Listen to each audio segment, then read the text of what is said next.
Hey everyone, today we'll be talking about a neat trick for squaring any number that ends in 5. Now here I have two examples.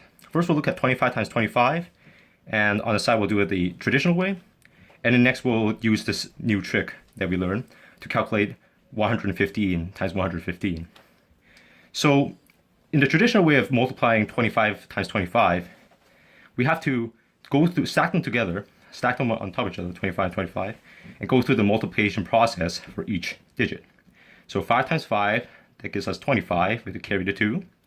2 times 5 gives us 10, add the 2, 125. 2 times 5, that gives us 10, carry the 1. 2 times 2 plus 1, that gives us 5. So now we add this stacked 125 and 50, where the 50 is now shifted one place value. And that gives us 625. Okay, so let's try this using this new cheap trick. Now what I'm going to do is I'm going to separate 25 into 2 and 5 with a boundary here, okay, this barrier. Now I'm going to add 1 to the tens digit 2 and multiply by that number. So 2 plus 1 is 3, that gives us 2 times 3. And then what I'm going to do is I'm going to append a barrier and a 25 here. Okay, this 25 comes with a 5 times 5. And now we just write 6 with this barrier 25, and this gives us 625. Look, we get the same answer. Let's try another one. Okay, so 115 squared. So what I'm going to do is I'm going to write a barrier between 11 and 5, and I'm going to add 1 to 11. So we have 12 here, and we multiply that with the number in front, 11. Add this barrier here, write the 25, that comes from the 5 squared. And 11 times 12 is 132. So we just have to add that 25, match that out the side after 132.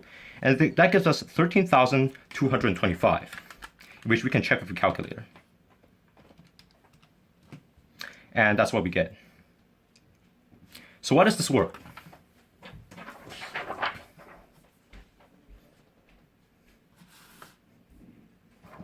So why does this method work?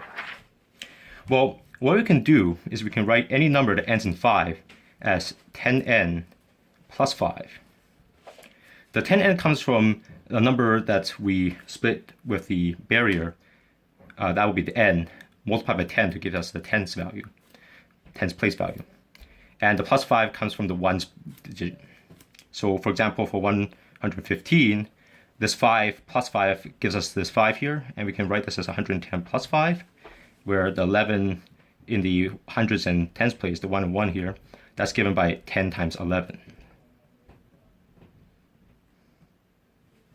Okay, so this will give us our 115. Now let's try squaring 10n plus 5. What do we get when we complete this algebra? So this is the same as 10n plus 5 times 10n plus 5. All this is high school algebra. So 10n times 10n, that gives us 100n squared. 10n times 5, that gives us 50n. 5 times 10n, that gives us 50n. And 5 times 5, that gives us 25. And let's add this together, the n's together, so we have like terms all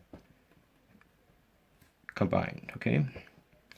So notice that we have this plus 25 at the end. This explains why when we square 115 using this trick with the barrier, we put a 25 at the end. So numbers that end in 5, if you square it, will always have this plus 25, okay? And where we get the 132, well, if you factorize to 100 out here, we're going to get 100, and then we can factorize another n, that gives us n, and a n plus 1, okay? So let's write 100n squared plus 100n plus 25 in terms of this factored form. So the 100 will take care of what we have here. As you can see, if I wrote 13225, we can write this as 13,200 plus 25, where the 25 comes from the plus 25 in our algebra, and the 100 comes here. Okay. Okay? And where the n times n plus 1 trick originate from is from this term here. So that's why this method works.